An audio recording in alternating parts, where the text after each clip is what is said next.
No, I think it's about time we address the pink elephant in the room. It's a very important conversation that a lot of us alleged minorities don't want to have. It seems very clear that she was mocking Christianity, or at the very least insulting the protester with what she was trying to say. I think that either way you spin it, it's an offense before God. We all hear you say Christ is King, Jesus is Lord. Did she understand your message? I want to know specifically what she is rejecting. I know you can't know because you weren't in her mind, but you can know, what did you make clear? Yeah, so I said Jesus is Lord due to the abortion Roe v. Wade she was talking about, which me and many Christians around the world disagree with her stance on abortion. And we wanted to kind of send in a message that, you know, as Christians, at least me and Grant, we don't accept or agree with her abortion policies. We did God's work, and we were there for the right reasons. And that's the conversation of church and state. One of the biggest freedoms that gay people were excited about getting was the right to be able to marry. And marriage has been a debate in this country since the beginning of this nation, because the union was looked at as a union that was meant to be sacred between those who were born with vaginas and those who were born with penises, the ones who could exclusively engage in this ritual and it be blessed by both church and state. The sheer fact that marriage intersects church and state proves that there's an intermingling of church and state. The fact that right now it's become the LGB, which are cisgendered, cis-passing, binary people. The B in LGBT, they like both sides of the fence. They still like both sides to present as their perceived sex or gender based on their genitalia.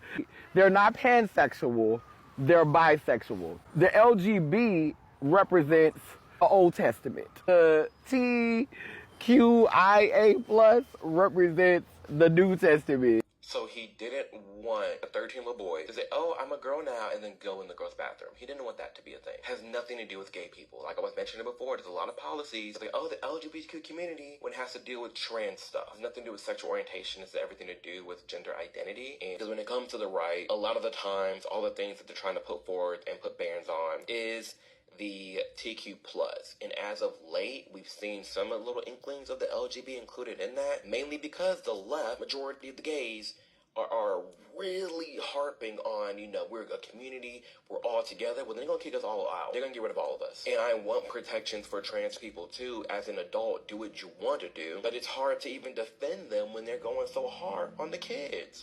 He said if we could just leave, if the Democrats could just leave the children alone. And let's be clear, I am not for manipulating children's genitalia. I am not for children having evasive, irreversible surgeries before they get their critical thinking matter, which is around the age of 26. If we're being honest, because a lot of y'all is about that bottom line, the only reason why some of y'all are concerned about these children having these trans operations at such a young age is because you're worried about how this is going to impact their ability to be able to bring property here for this here plantation. Why now is it important to leave the children alone when you've never left the children alone before? Why were little boys being forced to get circumcised? Huh? Are you trying to tell us how we could wear our hair to school as people with melanation? Like, y'all have been messing with the children. And now, because it's starting to become more overt and explicit, now it's a problem. But you've always messed with the children, messing with their mind, indoctrinating them into these half-truths that we are either a man or a woman.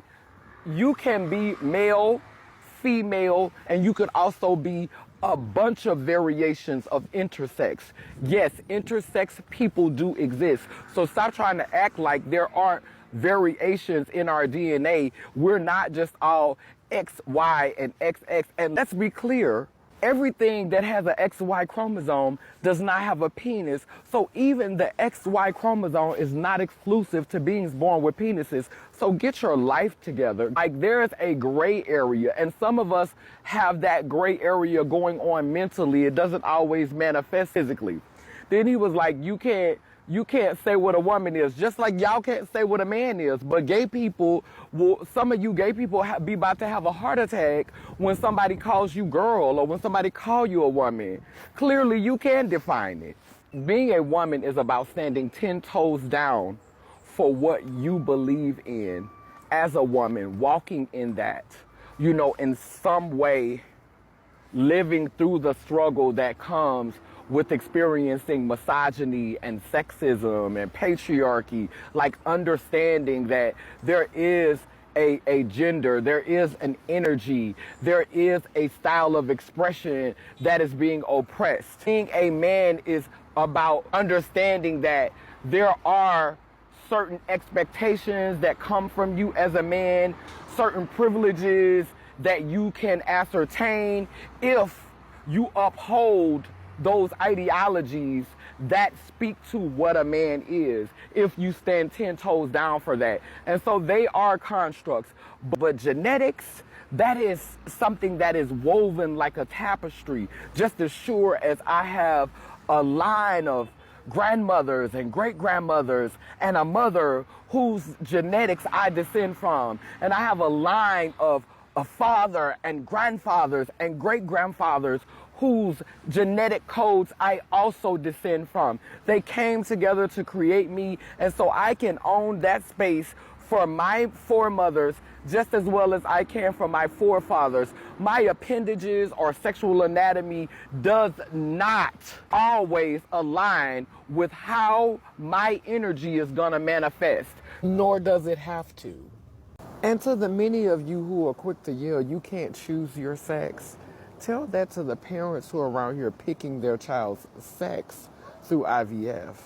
If you want people to stop picking their own gender, how about you stop picking their sex? Then they say you can't choose your race. Well, why don't you tell this to black people who are passing for white, and also to the millions and millions of immigrants who are coming over here of different ethnic backgrounds and nationalities who keep ending up with white markers on their identification. When you were grooming these boys to become patriarchal leaders, to keep their foot on your daughter's necks and to treat your daughters like property, that grooming was okay. The Democratic Party is basically being propped up by all of those people who have felt rejected by the church, whether it's having to pray to a white Jesus as a black person, being treated like property because you weren't born with a penis, or whether it is not being accepted in the church because your gender or how you see yourself is not respected in the Bible. Oddly enough, trans people who can pass are more respected in the church than open gay people.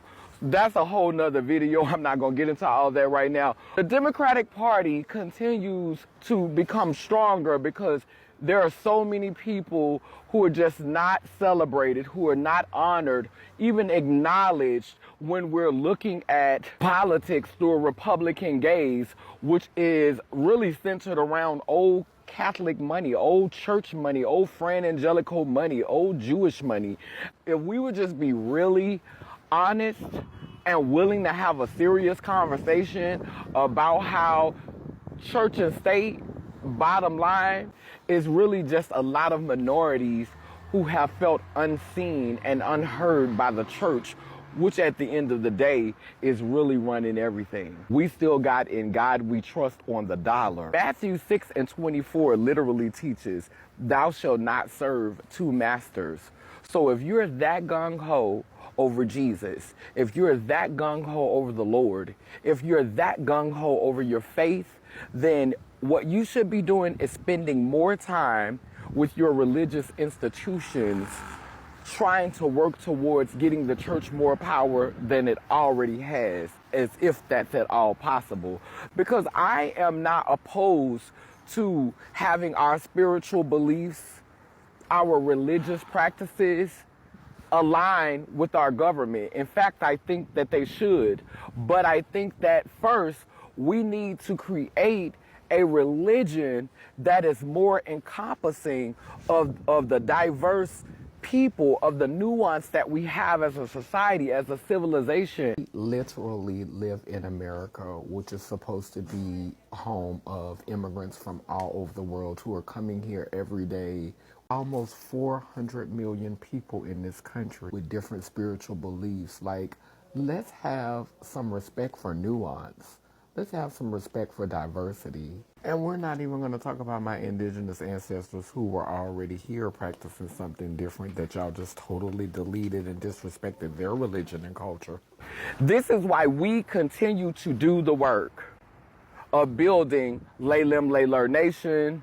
This is why that work is so important, honoring the mother and the father so that we can stop trying to make LGBT people so perverse because we're looking at it through a lens that has already been distorted through a European colonial gaze. We are whole, and that's a conversation that merits an in-depth discussion. Until next time, down but now that I say cool, it keeps spinning and turning, Iangani, Iyanko, Kalukalo, which means I am a child of God, Goddess. And if I am, you know you are. Bound and round, both circle and square. We too speak life, so operations beware. Sending healing to those in despair. Il Babosawa, which means we come in peace. No harm to any. Laylim, Layler. Purple ones, rise.